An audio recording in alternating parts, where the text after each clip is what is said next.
दर्शकों, आप देख रहे हैं देश का सवाल। बात आज ईरान अमेरिका की कर रहे हैं, जंगी हालत की कर रहे हैं। जी हां, मिडिल ईस्ट में ईरान को लेकर तनाव जैसे जैसे बढ़ रहा है, सऊदी अरब की भूमिका अब सवालों के घेरे में आ गई है। एक तरफ सऊदी क्राउन प्रिंस मोहम्मद बिन सलमान खुले तौर पर ईरान की संप्रभुता की बात कर रहे हैं और संभावित सैन्य जो कार्रवाई है उसका विरोध कर रहे हैं। वहीं दूसरी तरफ सऊदी रक्षा मंत्री और प्रिंस खालिद बिन सलमान अमेरिका में बिल्कुल अलग संदेश देते नजर आए। मोहम्मद बिन सलमान और खालिद बिन सलमान आपस में सगे भाई जरूर हैं। अमेरिका में एक बंद कमरे की बैठक के दौरान सऊदी रक्षा मंत्री ने कहा कि अगर अमेरिका ईरान पर हमला नहीं करता है तो ईरानी शासन और मजबूत होकर उभरेगा। यह बयान सऊदी अरब के अब तक के सार्वजनिक रूप से दिए गए तमाम बयानों के बिल्कुल विपरीत, उल्टा है। पिछले कुछ हफ्तों में सऊदी अरब लगातार यह कहता रहा है कि वो ईरान के साथ तनाव नहीं चाहता। खुद मोहम्मद बिन सलमान ने हाल ही में ईरान के राष्ट्रपति से बातचीत में साफ कहा था कि सऊदी अरब अपने हवाई क्षेत्र का इस्तेमाल नहीं करने देगा ईरान पर हमलों के लिए। सऊदी सरकार की ओर से यह भी बयान आया था कि वो ईरान की संप्रभुता का सम्मान करते हैं और कूटनीतिक समाधान चाहते हैं। लेकिन इसी बीच सऊदी रक्षा मंत्री का अमेरिका में दिया गया बयान इस नीति पर सवाल खड़े कर रहा है। रिपोर्ट्स बताती हैं खालिद बिन सलमान ने अमेरिकी अधिकारियों और थिंक टैंक विशेषज्ञों से कहा है कि ट्रंप अगर लगातार धमकी देने के बाद पीछे हटते हैं तो इससे ईरान को सीधा फायदा होगा। प्रिंस खालिद बिन सलमान अमेरिका में कई अहम बैठकों का हिस्सा रहे। उन्होंने विदेश मंत्री, रक्षा मंत्री और व्हाइट हाउस के वरिष्ठ अधिकारियों से ईरान पर संभावित अमेरिकी हमले को लेकर चर्चा भी की है। बैठकों का दौर भी चला। एक्सपर्ट्स क्या कह रहे हैं? क्या सऊदी अरब ईरान की पीठ में छुरा घोंपने जा रहा है? एक्सपर्ट्स को सुनिए। फिलहाल डोनाल्ड ट्रंप अपने इरादे से 2 कदम पीछे चले गए हैं। पहले वह तय कर चुके थे कि जल्दी से जल्दी ईरान पर इतनी ज़्यादा बमबारी करेंगे इजराइल के साथ मिलकर कि इजराइल के जो लोग हैं वो आयतुल्लाह खुमैनी के ख़िलाफ़ खड़ा हो जाएं और आयतुल्लाह खुमैनी के पैलेस में घुस जाएं। विद्रोह इतना तगड़ा हो कि इरानियन रेवोल्यूशनरी गार्ड जो है वो सरकार के खिलाफ खड़ी हो जाए। लेकिन ऐसा हुआ नहीं। आईआरजी ने भी विद्रोह नहीं किया।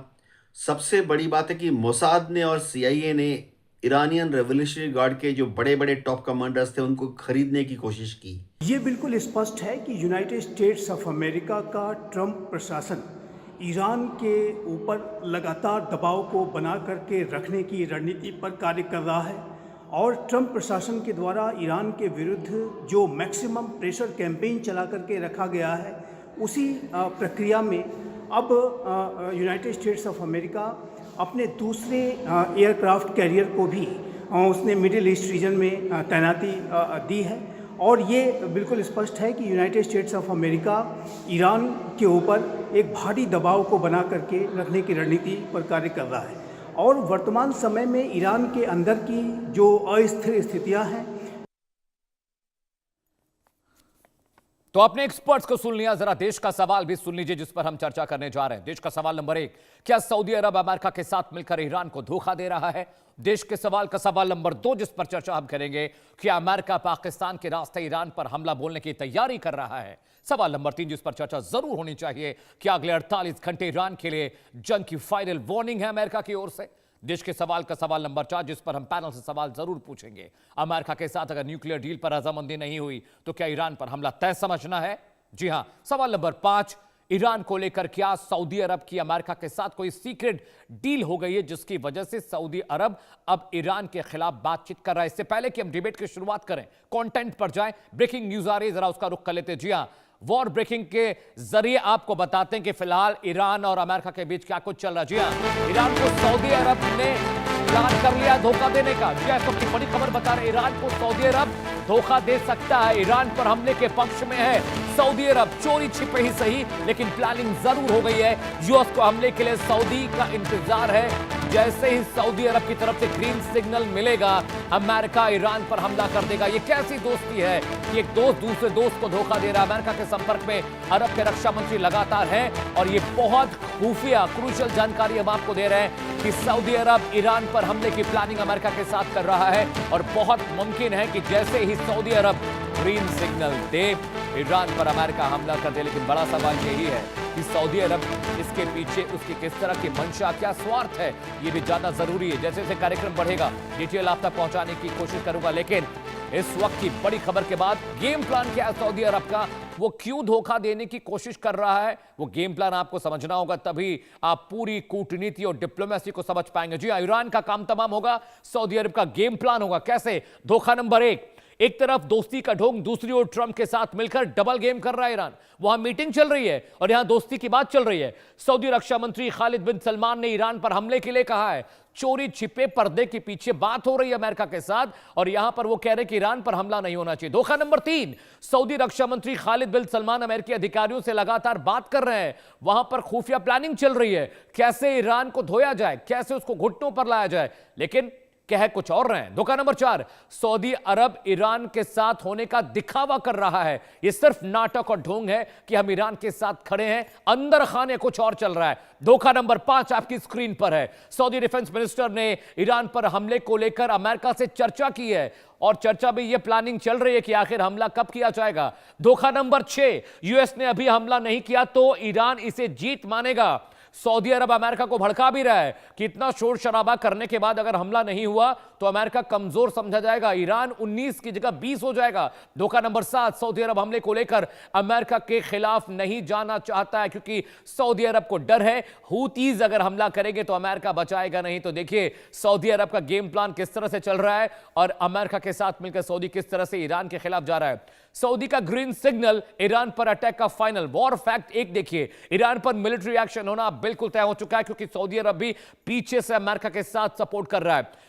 फैक्ट नंबर 2, हमले के लिए सही टाइमिंग का इंतजार अमेरिका कर रहा है। जी हां, ये वॉर फैक्ट आपको बता रहे हैं। वॉर पैरामीटर से पहले की तैयारी है, जंग में जाने से पहले की तैयारी की डिटेल आपकी स्क्रीन पर है। वॉर फैक्ट नंबर 3, सऊदी अरब के इस पर प्लानिंग पर अब अमेरिका हमला करेगा, यानी सऊदी अरब अगर इशारा करता है तो अमेरिका हमला कर देगा, और इसी इशारे और सिग्नल का इंतजार है। वॉर फैक्ट नंबर 4, अमेरिका अब ईरान के साथ बातचीत नहीं करने वाला है। यह क्लैरिटी आ चुकी है कि बातचीत का दौर खत्म हो चुका है, ईरान मानने को तैयार नहीं है। वॉर फैक्ट नंबर 5, यूएस ने middle east gulf of Oman के जरिए ईरान को घेर लिया है, यानी हमले की प्लानिंग हो चुकी है और अब सिर्फ हमला करना बाकी है। सऊदी अरब ने जहां थम्स अप किया हमला हो जाएगा। फैक्ट नंबर 4, सऊदी चाहता है कि ईरान पर एक बड़ा हमला होना चाहिए। शिया और सुन्नी राष्ट्र हैं, इसलिए पीछे की पॉलिटिक्स आप समझ गए होंगे। वॉर फैक्ट आपकी टीवी स्क्रीन पर है। वॉर फैक्ट नंबर 7, सऊदी नहीं चाहता है कि ईरान मिडिल ईस्ट में मजबूत राष्ट्र बने, और इसीलिए ये रक्षा मंत्री है वहां के, इसीलिए ये मिलकर प्लानिंग अमेरिका के साथ कर रहे हैं कि कैसे भी करके खत्म हो जाए मामला। इसके अलावा ट्रंप की धमकी आई है तो ईरान ने भी इस पर जवाब दिया है। जी हां, ईरान ने भी कहा है कि भाई हम भी वॉर की प्रिपरेशन कर रहे हैं। वॉर प्रेप क्या है वो आपको बताने जा रहा है, आपकी टीवी स्क्रीन पर कुछ ही देर में आएगा कि अगर ईरान ने धमकी दी, अमेरिका ने धमकी दी, तो उसकी तैयारी आखिर किस तरह से चले। देव अगला ग्राफिक्स चलाइए वॉर प्रिपरेशन के लिए। जी हां, ट्रंप की धमकी, ईरान के ड्रोन तैयार है। वॉर प्रेप नंबर 1, अमेरिका पर हमले के लिए हजारों ड्रोन तैयार हैं, यानी किसी भी वक्त अगर हमला अमेरिका करता है तो ईरान जवाब देगा। वॉर प्रिपरेशन नंबर 2 देखिए ईरान की, जमीन समंदर से ऑपरेट हो सकते हैं सभी ड्रोन जो वॉरशिप्स को और अमेरिका के जो फाइटर जेट है उनको निशाना बना सकते हैं। जी हां, ईरान का वॉर प्रेप नंबर 3 देखिए, बैलिस्टिक मिसाइलों का एक बड़ा स्टॉक रेडी रखा गया है जहां से हमला होगा। ये वॉर प्रिपरेशन ईरान की हम बता रहे कि ईरान ने भी कैसे तैयारी की है। वॉर प्रेप नंबर 4 देखिए, ईरान का अल फतेह 1, अल फतेह 2 मिसाइलें भी तैयार रखी गई हैं, यानी अमेरिका ने हरकत की, यहां से ईरान भी हरकत करेगा। War prep number 4, war preparation जो 5वीं है, फज्र 5 रॉकेट भी ईरान ने तैयार कर रखे हैं। यह सुपरसोनिक आईसीबीएम रॉकेट है जो लंबी दूरी की मार करता है, इसको इंटरसेप्ट करना बहुत मुश्किल है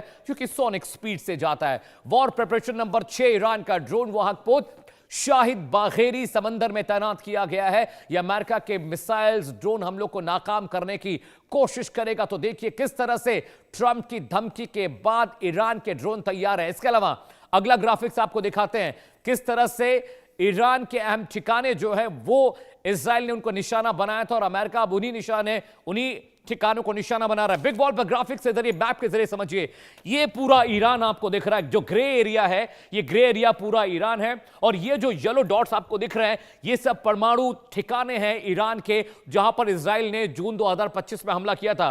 अराक एक इलाका है, बहुत ही सेंसिटिव इलाका है। नतांज के बारे में आप सब जानते हैं। इसके अलावा तेहरान में एक न्यूक्लियर साइट होने की आशंका है। इसके अलावा नतांज का जो इलाका है, यहां पर एक न्यूक्लियर साइट हो सकती है। तो आप समझिए कि किस तरीके से ये सारे न्यूक्लियर साइट्स पर अमेरिका भी अपनी आई कर रहा है। अमेरिका भी चाहता है कि इन तमाम न्यूक्लियर साइट पर हमला हो, क्योंकि अगर परमाणु कार्यक्रम ईरान का चल रहा है तो ईरान को ये पूरी तरह से पता है कि अमेरिका ने हमला किया तो वो इजराइल और अमेरिका पर अपने एटॉमिक वेपन के जरिए हमला कर सकता है। मिडिल ईस्ट और जो पूरा मिडिल ईस्ट है, किस तरह से अमेरिकी बेसिस ने ईरान को घेर रखा है, वो भी आपको दिखाते हैं। ये देखिए, जो लाल ब्लिंकर्स आपको दिख रहे हैं, ये सब हवाई अड्डे हैं। यहां पर फाइटर जेट्स अमेरिका के, सबसे पहले तुर्की चलते हैं। ये पूरा ईरान है बीच में, और देखिए तुर्की में फाइटर जेट तैनात किया अमेरिका ने। इसके अलावा जॉर्डन में अमेरिका के फाइटर जेट तैनात हैं। सऊदी अरब में फाइटर जेट तैनात किए गए हैं।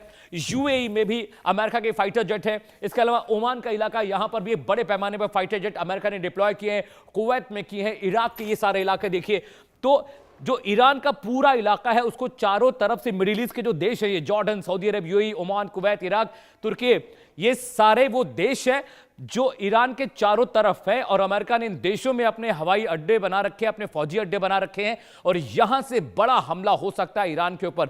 वॉर ब्रेकिंग आ रही है, उसका रुख करते बिग वॉल पर आपको ब्रेकिंग भी दिखाएंगे कि अभी जंग के मैदान से बड़ी ब्रेकिंग की आ रही है। जी हाँ, ब्रेकिंग देखिए, ट्रंप की धमकी पर ईरान का बयान आया। जी हाँ, ईरान भी लगातार रिटेलिएट कर रहा है। ट्रंप की धमकी के बाद ईरान ने कहा कि हमले के लिए 1000 ड्रोन तैयार उन्होंने रखे हैं, और जब हमला होगा तो जमीन और समुद्र दोनों जगह से हमला करेंगे। अमेरिका के जो ड्रोन्स हैं, जो रॉकेट्स हैं, जो वॉरशिप है, उन पर हमला होगा। रॉकेट अटैक की भी पूरी तैयारी ईरान ने कर ली। अल फतह 1 हमले के लिए पूरी तरीके से तैयार है। जी हाँ, ये वॉर ब्रेकिंग आपने देख ली, कंटेंट आपको दिखा दिया किस तरीके से आने वाले वक्त में अब अमेरिका, इजराइल और ईरान अगर जंग में जाते हैं तो किस तरह से ईरान जवाब देगा, अमेरिका ने क्या प्लान किया है, ये तमाम चीजें हम आपको दिखा रहे हैं और बता रहे हैं। इससे पहले कि हम जाएं और कंटेंट आपको गेस्ट से वाकिफ करा दे, जो आज का पैनल हमारे साथ है, स्वागत कीजिए मेजर जनरल राजन कोचर का, डिफेंस एक्सपर्ट हैं। सर, बहुत बहुत आपका स्वागत है।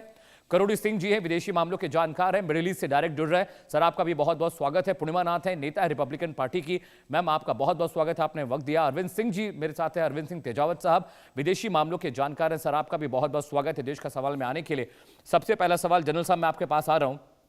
कोचर साहब, अभी जो सिचुएशन मैं आपको दिखा रहा था, सऊदी अरब को लेकर सर बहुत चर्चा हो रही है कि सऊदी अरब बैकडोर से अमेरिका के साथ बात कर रहा है, और वो भले सामने से ईरान को कह रहा है कि हम अपनी जमीन नहीं देंगे, अपना समंदर नहीं देंगे, अपना एयर स्पेस आप पर हमले के लिए नहीं देंगे, लेकिन वहां के डिफेंस मिनिस्टर लगातार अमेरिका से बात कर रहे हैं, और खुफिया सूत्र ये भी बता रहे हैं कि अगर सऊदी अरब ने ग्रीन सिग्नल दिया तो अमेरिका पर हमला तय है। ये धोखेबाजी सऊदी अरब क्यों कर रहा है सर? देखिए मनोज जी, ये जो अमित भी सर, आपकी अमित नाम है सर मेरा, अमित सर। अच्छा, हाँ, अमित सॉरी, हाँ, अमित जी, ये जो भी ये आपकी इंफॉर्मेशन, आई डोंट नो आपकी इंफॉर्मेशन कहाँ से आ रही है। जो मेरे पास जो फैक्चुअल इंफॉर्मेशन जो ओपन मीडिया में अवेलेबल है, उसके हिसाब से मैं आपको इतना बता सकता हूँ कि सऊदी अरेबिया की ऑफिशियल पोजीशन ये है कि सऊदी अरेबिया ने मना किया है कि वो अपनी एयर स्पेस सर ये बात सऊदी अरब पिछले 20 दिन से कह रहा है। खबर तभी बनी है सर क्योंकि जो वहां के डिफेंस मिनिस्टर हैं वो लगातार व्हाइट हाउस के संपर्क में हैं, लगातार पेंटागन के अधिकारियों से बात कर रहे हैं, और कल भी मीटिंग में वो थे। प्रेस रिलीज आया है इसके बारे में कि सर जो सोर्सेस से खबरें होती हैं उनकी प्रेस रिलीजेस नहीं आती हैं सर। तो इसको मैं एक्चुअली सोर्सेस के खबरों पे कमेंट नहीं करता। नहीं सर, मैं कह रहा हूं अगर ये सिचुएशन बनती है तो, अगर ऐसा होता है तो आपको क्या रीजन लगते हैं? मैं नहीं चाह रहा हूं कि आप बताइए कैसा हो रहा है, मैं कह रहा हूं अगर सऊदी ईरान के खिलाफ गया तो रीजन क्या? शिया सुन्नी हो सकते हैं, हुती विद्रोहियों का डर हो सकता है क्योंकि अमेरिका उसे प्रोटेक्ट करता है, क्या क्या सर्कमस्टांसेस हो सकते हैं कि सऊदी ये कर सकता है? आप ये समझाते सर। हाँ, ओके, देखिए, अगर आप सऊदी अरेबिया और ईरान के रिलेशन में जाएंगे तो पहले से आप जाइए, आपका जो अरामको ऑयल फील्ड्स है 2019 में जिसके ऊपर हाउथीज ने अटैक किया था, ईरान के बोलने पर अटैक किया था, राइट सर, तो वो कोई अच्छे रिलेशन नहीं है। चाइना की वजह से दोनों के रिलेशन में चाइना ने एक्चुअली कोशिश करी है दोनों को साथ लाने के लिए, और इनकी एम्बेसीज भी नहीं थी, एम्बेसीज भी विड्रॉ हो चुकी थी एक दूसरे की। तो चाइना की अबाउट 2 साल पहले इंटरवेंशन के बाद इनकी एम्बेसीज भी दोबारा से इनकी बातचीत शुरू हो गई। दूसरा, दोनों मेंबर्स हैं OIC के और गल्फ कॉरपोरेशन काउंसिल के, GCC के दोनों मेंबर्स हैं, और आप जानते हैं कि पूरे गल्फ में जो सबसे दो पावरफुल कंट्रीज हैं वो है ईरान और सऊदी अरेबिया। और दोनों के बीच में एक मुस्लिम लीडरशिप को इसको हेड करने की एक इसको एम्बिशन है।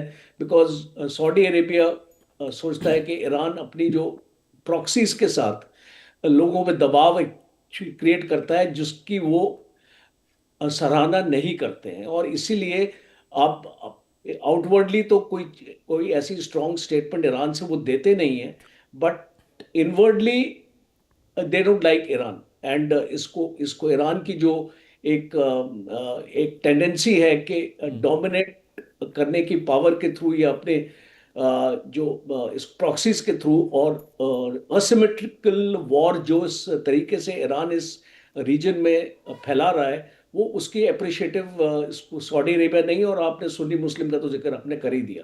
तो ये सारे रीजंस हैं इनके कि इनकी जो बेसिकली आइडियोलॉजिकल डिफरेंसेस हैं एक दूसरे के साथ। राइट और सर। चाइना ने इनको पास में लाने की भी कोशिश करी है। वो मुझे लगता है कि ज्यादा देर तक इनकी दोस्ती चल नहीं सकती बिकॉज आइडियोलॉजिकली बहुत फर्क है दोनों की सोचने में। इसीलिए ये जो आपके सोर्सेज बोल रही हैं ये सारा बैकग्राउंड के साथ मैं इसको अनुमान ये लगा सकता हूं कि राइट सर।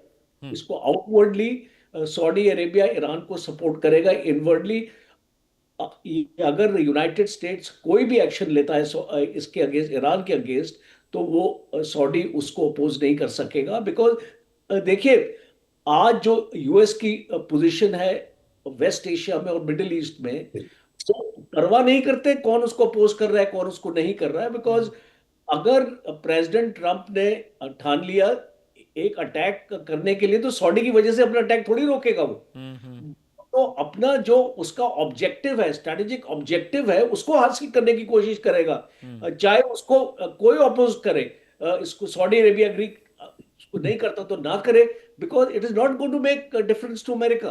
तो आपको ये समझना पड़ेगा कि Saudi Arabia is not in a position to dictate आज की डेट में कि ईरान के ऊपर हमला होना चाहिए या नहीं होना चाहिए। ये डोनाल्ड ट्रंप डिसाइड करेगा। वो दूसरी बात है कि उसने अभी तक हमला क्यों नहीं किया वो जो उस पर चर्चा हो सकती है बिकॉज वो बहुत इंपॉर्टेंट एक पहलू है इस लड़ाई का कि आपने अभी देखा कि एक कोर्सिव टैक्टिक्स या एक कोर्सिव डिप्लोमेसी डोनाल्ड ट्रंप इसको कर रहा है।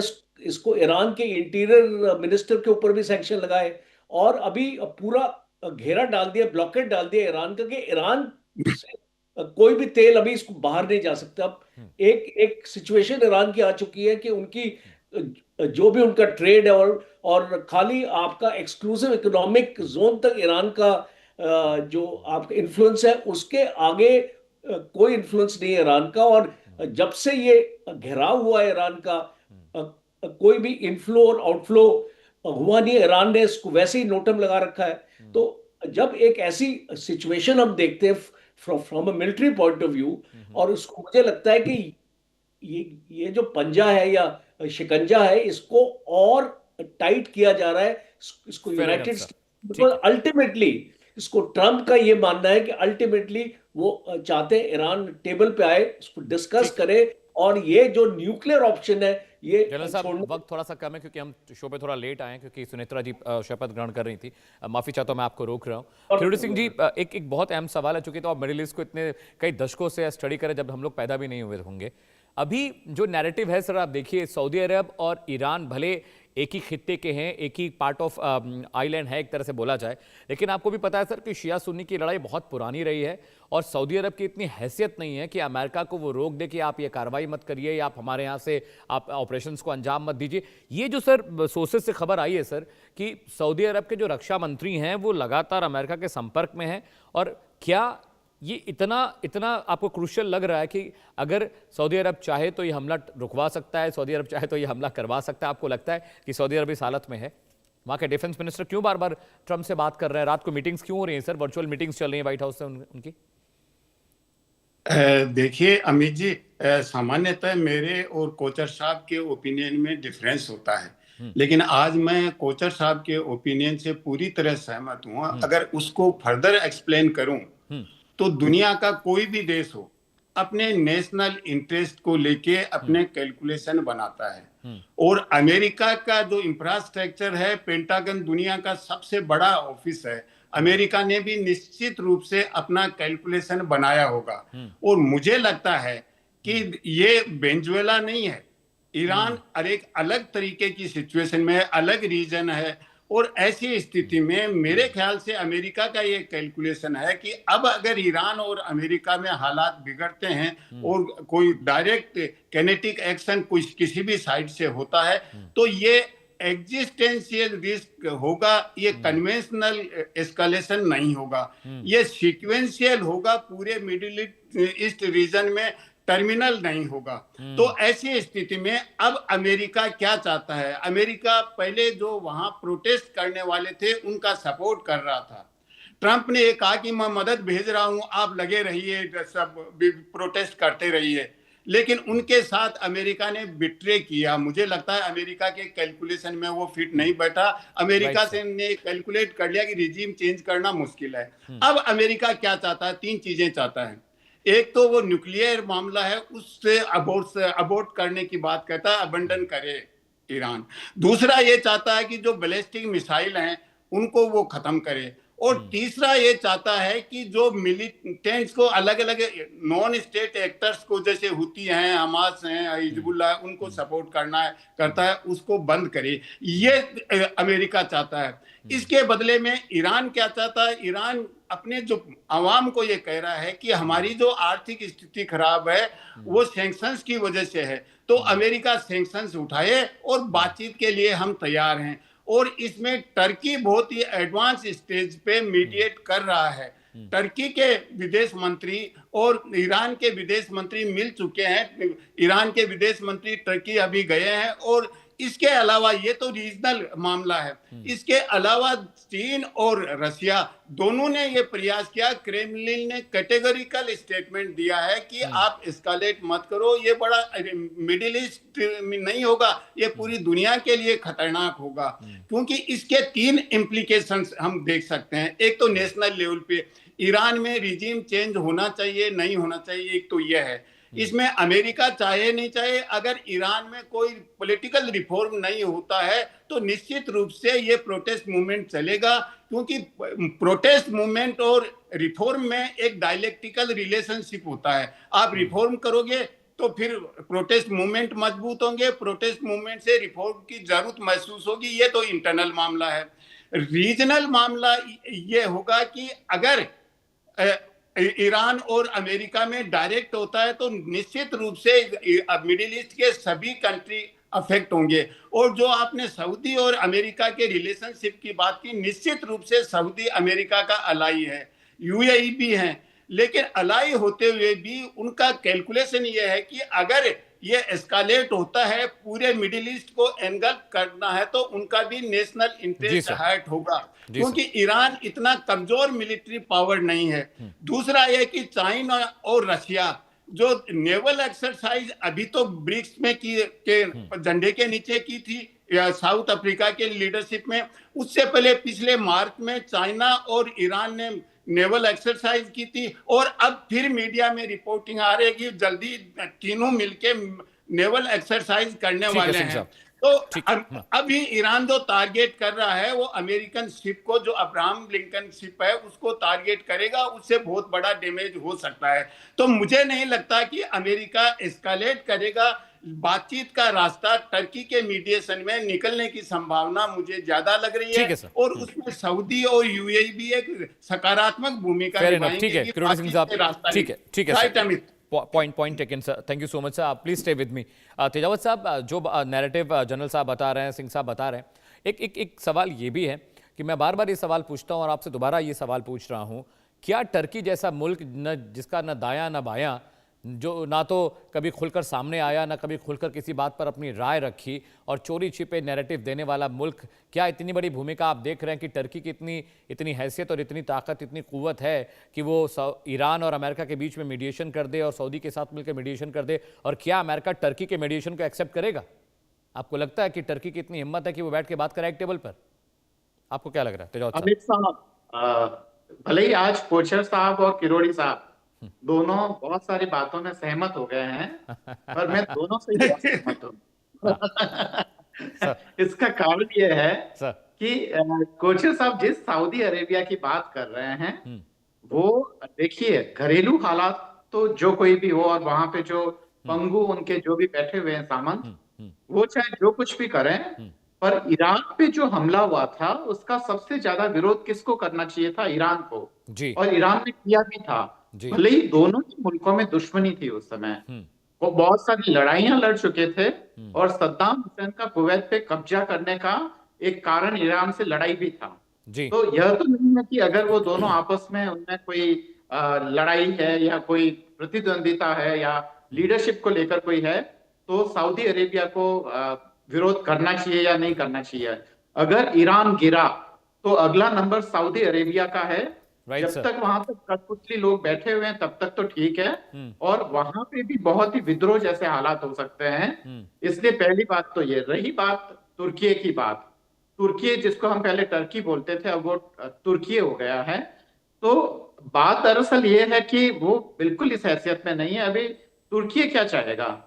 वह पहली बात तो यूरोपियन यूनियन का अपने आप को हिस्सा दिखाना चाहता है, और हमें पता है कि फ्रांस और जर्मनी दोनों ने ही, और मोटा मोटी पूरे ही यूरोपियन यूनियन ने इस पूरी ही लड़ाई में अमेरिका का साथ देने का तय कर लिया। और इसका कारण यह है कि जो अमेरिका बाद में तेल के कुएं और वो पूरा क्रूड ऑयल जो लूट मार मचेगी, उसमें यूरोप भी अपनी हिस्सेदारी चाहता है। बिल्कुल इसलिए सर। उसने सोचा कि ज्यादा विरोध करने का फायदा नहीं है, अमेरिका के साथ हो लेते हैं।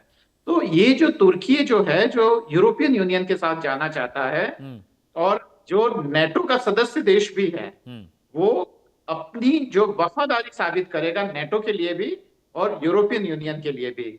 ऐसे में वो कोई मीडिएशन का काम कर रहा है या कुछ कर रहा है, नहीं है। ये सारी कठपुतलियां तेजाब हैं। साहब, यही मेरा एंगल था और आप सिर्फ आपने मेरा सवाल पकड़ा।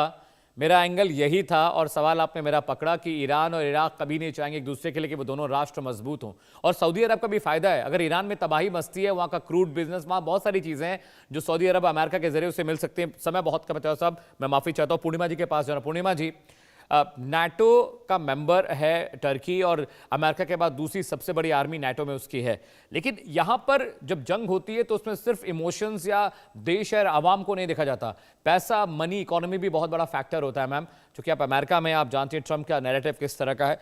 अब यहाँ से क्या आपको लग रहा है कि ये जो वॉर एस्केलेशन की हम बात कर रहे हैं, सऊदी अरब की भूमिका के लेकर हम जो बात कर रहे हैं, आपको लगता है कि सऊदी अरब सच में ईरान के लिए बहुत फिक्रमंद है और उससे फर्क पड़ता है कि ईरान में क्या हो रहा है? क्योंकि रक्षा मंत्री तो वर्चुअल मीटिंग्स कर रहे हैं व्हाइट हाउस के साथ, पेंटागन के साथ, और बता रहे हैं कि भाई सिग्नल तो हम देंगे जब सही समय हो। और खबर यह भी है पूर्णिमा जी कि पाकिस्तान के रास्ते भी अमेरिका ईरान पर हमला कर सकता है, ये भी है सोर्स मेरे पास तो। लेकिन इस बात के लिए शायद जनरल साहब ओके ना करें, किरोड़ी सिंह साहब ओके ना करें, लेकिन पाकिस्तान के रास्ते से भी अमेरिका हमला कर सकता है। पूरा पक्का मेरे पास पक्की इन्फॉर्मेशन इसे लेकर भी है सर। नमस्ते, thank you so much for having me Amit ji. प्रणाम, पूर्णिमा जी, प्रणाम। हाँ। गुड इवनिंग एंड जय हिंद। जय हिंद। जैसे आपने कहा है कि एक्चुअली पॉलिटिक्स और जियो पॉलिटिक्स में कोई दोस्त और दुश्मन होते नहीं है। Right eight the end of the day America has shown, अब दुनिया को दिखाया है कि उनको उनके ऊपर कोई भरोसा नहीं कर सकता। सऊदी अरबिया का अपना इंटरेस्ट है, ईरान को उनका आइडियोलॉजिकल डिफरेंस भी है ऑब्वियसली, और पैसे, money, that's all actually defines the politics. Ideology तो बाद में आती है। इवन हम लोग अगर अमेरिका का बात करें, 1776 को लेके अगर सिर्फ बातें करेंगे, वो हमारा जो कॉन्स्टिट्यूशन लिखा गया, हमारा जो फाइट है ब्रिटिश के साथ, वो थोड़ी आइडियोलॉजिकली शुरू हुआ था। वो लिटरेटी टैक्सेशन और वो अपना जो फंडिंग है, अपना जो पैसा है यहाँ पे जॉर्ज वॉशिंगटन अपने पास रखने के लिए, that was the first agenda. पैसा, मनी, रिसोर्सेस अपने पास रखना है, and then later on ideology उसको थोपा गया है। So at the end of the day ideology matters sure, लेकिन पॉलिटिकल जियोपॉलिटिकल सिचुएशन में that doesn't really come to the forefront. अब ईरान की सिचुएशन ये हो चुका है, अब ये this is not just Iran situation, America has done that for the last few decades. Decades, right, ma'am. World war two 1945 से 2000 तक हमारी यहाँ पे हमारी कंट्री 80 रिजीम चेंज करवाया है। ईरान में भी एक हो चुका है 1953 में ऑपरेशन एजेक्स एजेक्स के नाम पे। तो अगर वो ईरान तो आज से प्रिपरेशन नहीं कर रहा है ना, रेवोल्यूशन तो 1979 में हुआ था उनका। That doesn't mean that I align with Islamic agenda, I align with the burqa agenda, and all kinds of things that the human rights abuse that Iran has promoted. America abuse किया है। अभी जो protest शुरू हुआ है, पहले तो बोल रहे थे कि वो literally it was so called peaceful protest, लेकिन वहाँ पे तो अब्यूज करके you have the agents in there and different kinds of numbers are coming to our desk at this point of time. American or aligned or Western aligned forces तो बोल रहे कि 10,000 मार दिया है। तो किसको आप बिलीव करोगे? अभी सिर्फ ईरान के पॉइंट ऑफ व्यू से आप अगर देखेंगे आप, they are thinking that this is a existential crisis. उनको तो लिटरली उनके ऊपर 12,485 सैंक्शंस लगा के टुडे ओवर 9,000 इज एक्टिव। तो उनको तो इकोनॉमिक ध्वंस कर दिया ना। तो the reason people are in the streets is because they उनको इकोनॉमिकली उनका कोई फ्यूचर नहीं दिख रहा है। This is what they have done, America has done in every single country. आज इंडिया के ऊपर भी धमकियां लगाया जाता है, आप रशिया से खरीद नहीं सकते हो। भाई आप कौन होते हो बोलने के लिए? कहाँ से किसके साथ कौन बिजनेस करे ना करे? आप अपना कंट्री का देखिए। नहीं, that's not what America wants. America wants American hegemony, American imperialism in the world. अगर अपना वेस्टर्न हेमिस्फीयर की बात अभी हो रहा है, वेनेजुएला का उसी एजेंडा में बात किया था, तो फिर आपका 130 बेसिस क्यों है जापान पे? तो ये जो कॉन्ट्रडिक्टरी डाइकोटोमी अमेरिका से होती है, ये what I feel is that world को अभी समझ आ गया कि अमेरिका को ट्रस्ट नहीं कर सकता। अभी सऊदी अगर बात भी कर रहा है ना, अंदर से अब I am sure they are wondering that अगर कुछ हुआ तो उनको कौन सपोर्ट करने आएगा? Is there any guarantee that उनको सपोर्ट करेंगे? उनको एलाई, अगर एलाई के ऊपर आप स्पाई कर सकते हो, आप जर्मनी के ऊपर स्पाई कर सकते हो, फ्रांस के ऊपर स्पाई कर सकते हो, यूएन को वीटो होने के बाद भी आप यूएन को कॉन्स्टेंटली गालियां देते रहते हो, तो आपका एलाई कौन है? और एलाई और फो में क्या डिफरेंस है?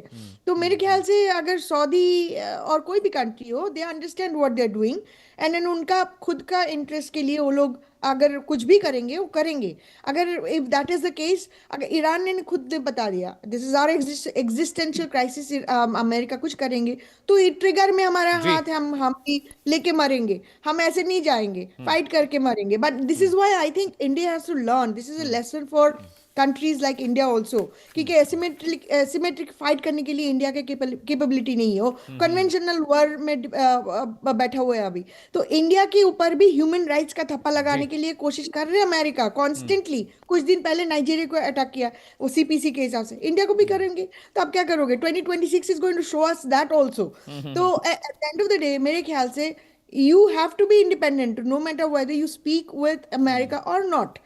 और सऊदी अरेबिया बात कर रहे हैं, इसका मतलब नहीं हो एलाई बन चुका है और ईरान के अगेंस्ट जाएंगे, but I am sure they understand. ठीक है पूर्णिमा जी, साथ एक तस्वीर आई है, मैं चाहता हूं कि जनरल साहब आप भी देखिए, तेजावत साहब आप भी विजुअल को देखिएगा। अभी जो वहाँ पर जो वॉरशिप है अभी वहाँ पर समंदर के पास और ईरान के बहुत करीब, वहाँ से एक लेटेस्ट विजुअल्स आए। मैं चाहता हूँ कि दर्शक इस विजुअल को देखिए, किस तरह से एक्शन में अब्राहम लिंकन की तस्वीर मैं दिखा रहा हूँ, जनरल साहब आप भी देखिएगा। अब ये फुल फ्लेज प्रिपरेशन में यहाँ पर है, 6 डिस्ट्रॉयर्स हॉवरक्राफ्ट इसके साथ लगे हुए हैं और यहाँ पर जिस तरह की मूवमेंट आप देख रहे हैं, यहाँ छोटे छोटे हॉवरक्राफ्ट आपको डिस्ट्रॉयर्स दिखाई दे रहे हैं जो वहाँ से निकल चुके हैं। अब ईरान के समंदर में अब उनका कोऑर्डिनेशन शुरू हो चुका है, उनकी प्लेसिंग शुरू हो गई। आप देखिए ये जो आपको छोटे डिस्ट्रॉयर्स दिखाई दे रहे हैं और ये फुल फ्लेज एरियल व्यू है, ये एरियल तस्वीर देखिए किस तरीके से पूरा चलता फिरता एक फौजी अड्डा है। फाइटर जेट्स इस पर लगे हैं, टॉमहॉक मिसाइलों का जखीरा लगा हुआ है, इंटरसेप्टर्स हैं इस पर, प्रेडेटर ड्रोन यहां पर इंस्टॉल हैं, F-35 F-22 जैसे जो फाइटर जेट्स इस पर हैं। और ये कल शाम की तस्वीरें हैं जो आपकी टीवी स्क्रीन पर हम दिखा रहे हैं। These are latest visual from Abraham Lincoln warship, जो तस्वीर हम आपको दिखा रहे हैं और ये तस्वीरें बताती कि प्रिपरेशन बिल्कुल खतरनाक तरीके से अमेरिका कर रहे हैं। देखिए फाइटर जेट्स की डिप्लॉयमेंट की तस्वीरें भी आपकी टीवी स्क्रीन पर हैं। These are latest visual from उस जगह से जहां पर पर अभी फिलहाल अब्राहम लिंकन मूव लगातार कर रहा है। फारस की खाड़ी की तस्वीरें हम आपको दिखा रहे हैं। एक और वॉरशिप है यूएस जॉर्ज डब्ल्यू बुश, जो 2 दिन के अंदर ईरान के बहुत करीब पहुंचने वाला है। ये तस्वीरें देखिए और आप तमाम मेहमानों का बहुत बहुत शुक्रिया डिबेट में आने के लिए, शो में आने के लिए। जनरल साहब आपका बहुत बहुत शुक्रिया, किरोड़ी सिंह साहब आपका भी बहुत बहुत शुक्रिया, साथ ही साथ तेजौत साहब आपका भी बहुत बहुत शुक्रिया। Purnima ji, thank you so much that you have joined from America. आपका बहुत बहुत शुक्रिया। आप तमाम मेहमानों का बहुत बहुत शुक्रिया कि आप लोगों ने वक्त दिया। लेकिन बड़ी बात यह भी समझिए कि ईरान को लेकर जिस तरह की प्रिपरेशन है और सऊदी अरब जिस तरह से पीठ में छुरा घोंपने की कोशिश कर रहा है, ये लड़ाई अब शिया वर्सेस सुन्नी भी होती दिख रही है। अमेरिका तो बीच में जरूर है। वॉर की हर तस्वीर सबसे पहले आप यहां पर देखेंगे। सबसे मुकम्मल और प्रामाणिक जानकारी आपको इंडिया न्यूज पर मिलेगी। रुक रहे हैं छोटे से ब्रेक के लिए, कहीं जाएगा नहीं। इंडिया न्यूज पर खबरों का सिलसिला मुसलसल लगातार जारी है।